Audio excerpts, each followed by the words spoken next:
Hey YouTube, it's now Olympus Reptiles, and as promised, we are going to show you two different species of rattlesnake, including one western that is a genetic morph. So when you get into your westerns, there's a lot of genetic morphs, but nothing like ball pythons, right? We're talking there's a lot for a venomous species. So, not a lot. So this one would be an albino. It's carrying het for a few different other things, but visually you're going to see an albino. It's an adult. I believe this one's male. I believe. We got it written on there somewhere. We did. That one's male, yes. That's male. I don't know where the tag is, but it's a male. We know which ones our females are. And he ain't one. This is a male that we have used for breeding in the past, but he doesn't get used too frequently just because of the simple fact that, well, we got a purple haze male too, and we got another male that's probably a little bit better genetically. So it depends on how many albino males we need.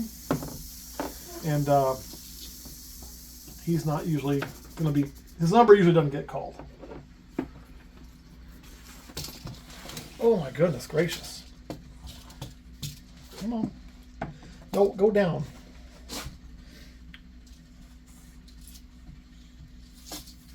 That'll work. So as you can see though, he's pretty good size. Got some good length on him there. Now you're getting a little forced perspective, but he is definitely longer or taller than the trash can. Probably about 1.5. Okay, buddy, I can see you're wanting to get back home. We'll get that hook on you, kind of calm you down, pick him back up, and just get his head started in there. And he'll probably do the rest for me. And again, watch my hand. We're not going to crest that breech, because right now, I can't see his head. Caleb can. Caleb would tell me if there's a problem, but I really can't see the bitey end of the snake. So I'm going to use my tools, pretend the head's right over here. What's that? Right where his head is. Is it? He's creeping out. Oh, there I can see his nose coming over the water dish. So when you can't see the head, the trick is this. When you're putting one back and you can't see the head or anything like that, just assume it's in the worst possible place, okay? If you assume that head is in the worst possible place, you'll be safe. Don't think, oh, it's probably in the back corner, because the truth is it's probably not. It's probably right where you don't want it to be, and plan that accordingly. We'll slide the lock on, and that one is done. So there is an extremely, what I think, pretty nice albino western diamondback. Obviously the rattle's blunted, it has been broke. Pretty good sized rattle, he can make noise when he wants. Why are the rattles all broke? Because you've heard me say that several times. You probably will not see an adult snake of ours with a complete to the tip rattle. Part of that is most of these cages, they have a stick, they have a rock, they have a place to hide, they have a hard water dish in there, things like that. That means that rattle's going to hit things, get beat up, get busted up, and eventually will break off. But it gives them a much better environment. I am less concerned with them having a long, perfect pinpoint rattle and feeling like I'm cool because of that. I'm more concerned with making sure these things do well. So I'm going to give them the stuff that they need to do that. All right, anything else, Kurt, before we get to the next snake? No. Caleb? Nope. All right, we'll show you the next snake. It's going to take us a bit, but for you it'll be like seconds. Hey YouTube, it's Matt with Olympus Reptiles, and we are going to show you the second species of this video. So the first one, of course, was that nice albino western. And this one's a little different, man. This is an entirely different snake, an entirely different species. Of course, it's already out in the can. Listen to that sound. Whole different pitch, right? So the rattle on these isn't going to be as wide. Even a big one is not going to make the same sound as a western. If you listen close in the background, there's a large western kind of rattling versus this. Smaller species, smaller sound. Pretty typical on that. It also is a very small rattle, so that's part of it. Mostly due to the rattle being broken. This is an adult. Now, I don't know the snake's history. It could be wild caught, could be captive bred, I'm not really sure. It was somewhere where it shouldn't have been, and that's how it came to live with us.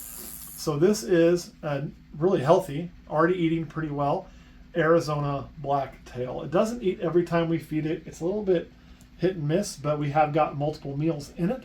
The last meal it didn't eat, we'll usually give those meals several days. We just fed that meal to what's now a very, very happy croc. But anyway, here's this little guy, as you can see. Cute, cute, cute, cute, cute. Get him going for you a little bit. Very nice animal. I'm very happy to have this thing. It's the first one I've ever had. So what you'll notice with it, again, much smaller than the western. You can really see the tail color where it gets its name right back here. That solid black color. Arizona blacktail rattlesnake makes sense, right? But my favorite my favorite spot is actually the smoky gray before the black, where it's patternless and just that really nice, almost like dark gray smoke color. I think that's really cool. Along the back, you'll see it still has kind of a diamond pattern to it, similar to a Western Diamondback, but different. The coloration's never easy to tell apart. You should never mistake one of these for a Western or an Eastern. The tail is a dead giveaway, which is on a lot of species of rattlesnake. Don't get any rings on these, just that solid black. Right, cutie pie?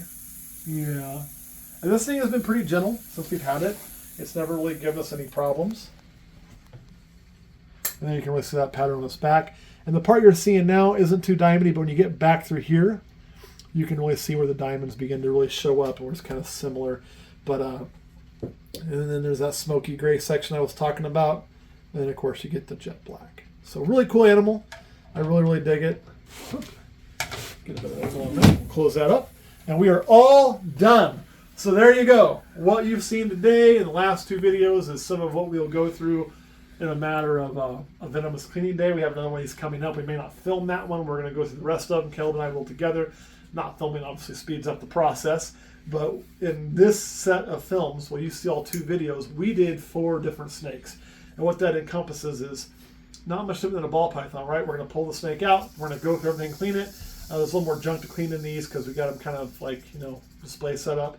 But then you got to pull that snake back out. Where it slows down is I'm not opening, grabbing, and putting. You're opening, having to get the hook, get it on there, pull it all out all nice, drop it in, close it, seal it, and do the same in reverse.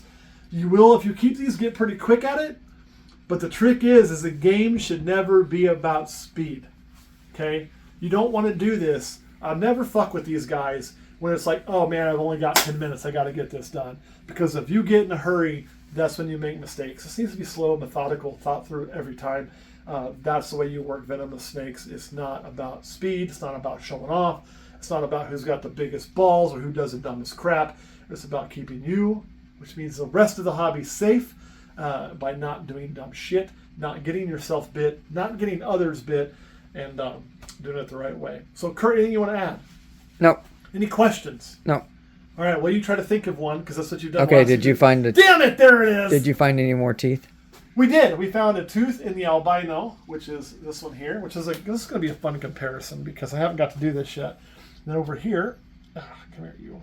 See if there's much of a size difference. And there is. There is a size difference. So that bigger tooth, that is the albino western. The smaller tooth is actually the first one I've recovered from the Arizona blacktail. Now, if that Arizona blacktail, or if this western is the same size as the Arizona blacktail, I think you'd have a similar size fang. I think this is more due to the size of the snake being much bigger, but the western gets bigger, so the western is always going to contain a bigger fang on average.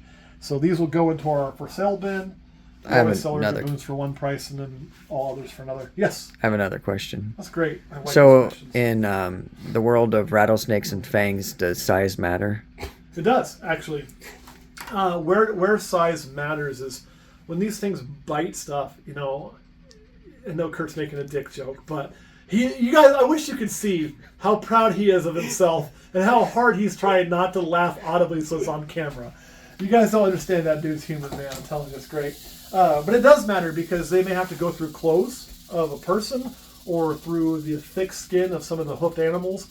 And 2, the bigger the fang, the deeper the penetration, the deeper the venom is in the intermuscular area, the more damage it's going to do. So a bigger fang does have some assistance. And if you look at some statistics on like what a subcutaneous versus an intermuscular bite would do, you'll see that the intermuscular is going to go through the system more.